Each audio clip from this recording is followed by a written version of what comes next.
Bienvenidos a este análisis psicopedagógico. Hoy abordaremos el caso de Andrés, un estudiante de 10 años que cursa el quinto año de educación básica en la ciudad de Quito, cuya experiencia nos invita a reflexionar sobre la brecha entre el potencial infantil y la rigidez del sistema educativo tradicional. Andrés presenta características muy marcadas.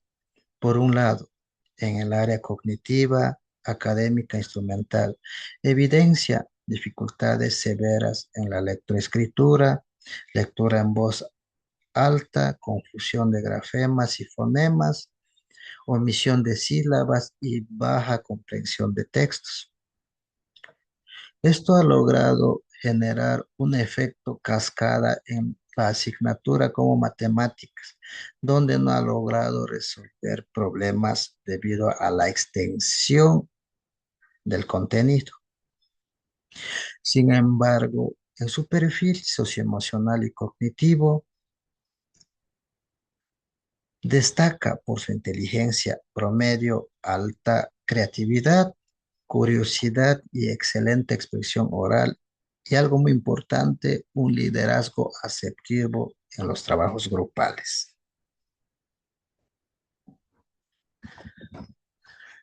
Los criterios y diagnósticos iniciales muestran una discrepancia significativa entre su capacidad intelectual, que es muy normal, y su rendimiento en la lectura. Para comprender esto a fondo debemos analizar las llamadas BAP, que significa barreras para el aprendizaje y la participación. Como explican los teóricos como Mel Afscom, eh, las dificultades no residen de forma aislada en el estudiante, sino en la interacción de los contextos inadecuados. En el caso de Andrés, identificamos tres VAPs, o sea, tres niveles. La primera es énfasis en su entorno, en el contexto, en el aula. Dentro del aula hay un sistema centrado en el libro del texto y la memoria, sin adaptaciones metodológicas. Básicamente, existe la memorización de contenidos, una educación bancada. En el segundo nivel entra el profesor, que prevé la idea de que le falta esfuerzo, no es dedicado y le juzga de una condición eh, inadecuada, sin mirar de forma ética las posibilidades que puede tener el estudiante. Y la tercera, que es muy importante, de acuerdo a este análisis, la barrera más importante es la familia. Debido a las dificultades económicas, los padres de Andrés han tenido que trabajar horas extensas laboralmente para cubrir las necesidades. Eso ha conllevado la dificultad socioemocional muy grande hacia Andrés, que es la falta de apoyo emocional por parte de los padres.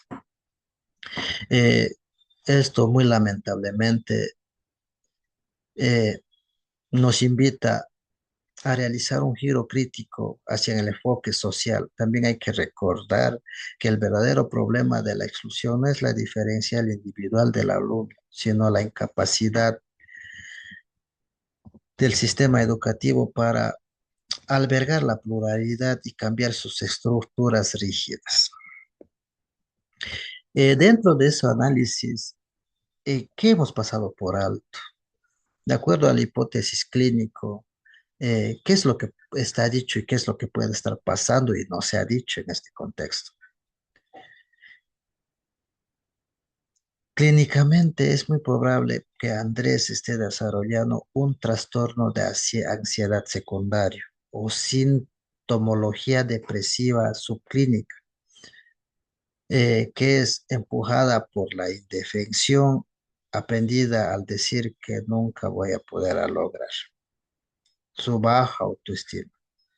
Asimismo, a nivel social, el riesgo de aislamiento y bullying, o sea, el acoso escolar, es inminente debido a la evitación que ya realiza para no sufrir burlas por sus pares. Bueno, para ubicar científicamente las llamadas NES, que significan necesidades educativas especiales de Andrés, recurrimos a dos sistemas de clasificación internacional más importantes.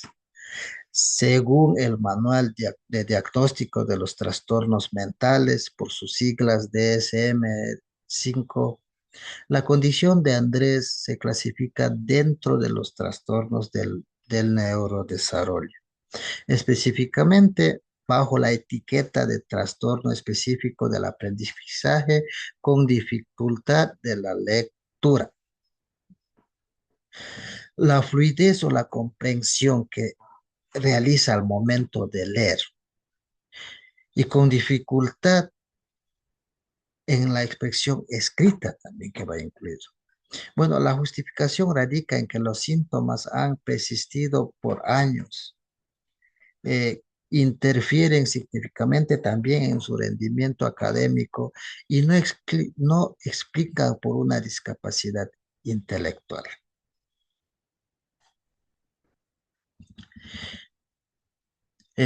Nos pasamos por otro lado, de acuerdo a la clasificación internacional de enfermedades, la que por sus siglas CIE-11 de la Organización Mundial de la Salud, lo califica dentro de los trastornos del aprendizaje y también sobre los trastornos del desarrollo cognitivo, con la especificación con deterioro en la lectura y con deterioro en la expresión escrita.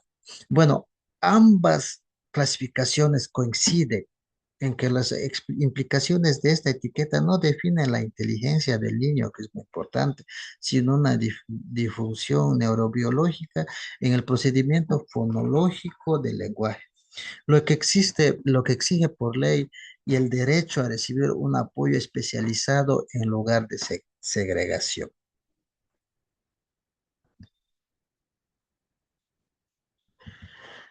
Ahora sí hablemos de la taxonomía de las NES. Haciendo un análisis crítico de las NES de Andrés según los ejes estudiados en la unidad 1, podemos categorizar bajo cuatro vectores fundamentales. La primera, por su origen o etiología, es decir, o es de carácter neurobiológico. No se debe a una falta de estimulación ambiental primaria ni secundaria, sino una alteración en la migración neuronal en las áreas del lenguaje del hemisferio izquierdo, de acuerdo a la neurociencia. Según su permanencia en el tiempo, ¿es una NE permanente? Es la pregunta. Las dilexias no se curan, acompañan al individuo a lo largo de su ciclo vital. No obstante, sus barreras se pueden complementar y mitigar con una intervención adecuada y sobre todo que sea muy temprana.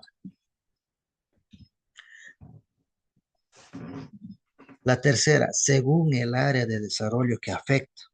Afecta primeramente el área cognitiva e instrumental de la comunicación, lenguaje y el aprendizaje asociativo. De forma secundaria, por falta de atención, está empezando a afectar el área efectivo, volitiva y emocional. Y como cuarto nivel, según el nivel de intensidad de apoyo requerido, que requiere un nivel de apoyo generalizado o específico, pero no invasivo. A ver, necesitamos adaptaciones metodológicas en el aula ordinaria y acceso a terapias psicopedagógicas externas de forma interminente o regular, pero no requiere de un currículo totalmente distinto. De acuerdo a este análisis, me he planteado dos estrategias muy importantes que a continuación les doy a conocer. Para abordar con éxito el caso de Andrés bajo un verdadero enfoque inclusivo, de acuerdo a la educación inclusiva, propongo dos grandes estrategias institucionales. La primera es el DUA, la implementación del DUA, por sus siglas, Diseño Universal para el Aprendizaje, especialmente diversificando las formas de presentación de la información y de formas de expresión de Andrés.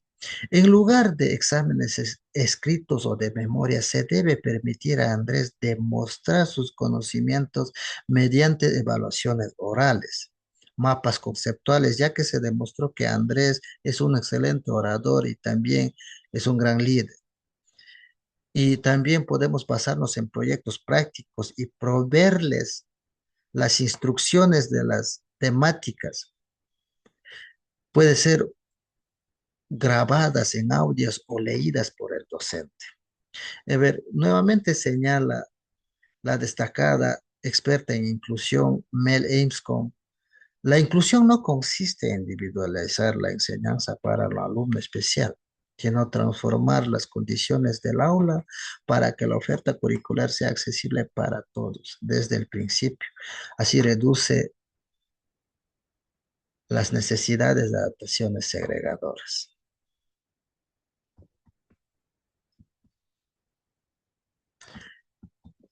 Y como segunda estrategia, me baso en la tutoría entre iguales y el aprendizaje cooperativo. Aquí lo llamamos tutoría de pares. Ahí podemos aprovechar el enorme potencial y de liderazgo y habilidad social que tiene Andrés al asignarle roles de coordinación oral en grupos y emparejarlos, a ver, un ejemplo, con compañeros que actúen como lectores de apoyo para instrucciones extensas. En ese sentido, se elimina el foco de burla y se construye una red de soporte natural. Bueno, al respecto, la autora Carol Elizondo afirma que la educación inclusiva debe tener el foco en las fortalezas del alumno y en la ética del cuidado. O sea, si potenciamos aquello en que Andrés es excelente, su oratoria y su creatividad, y protegemos su bienestar emocional, prohibiendo la lectura obligada en voz alta, podemos transformar su frustración en motivación, que sería muy importante para él.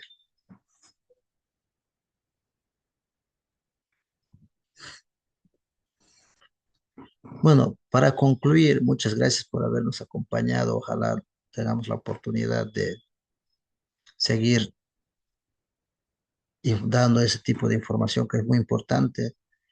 Concluyo que Andrés no carece de capacidad, carece de un entorno accesible. Al aplicar las clasificaciones internacionales y eliminar las VAP, la escuela no solo cumple con la normativa legal, sino que salva el futuro de un niño muy brillante. Muchas gracias.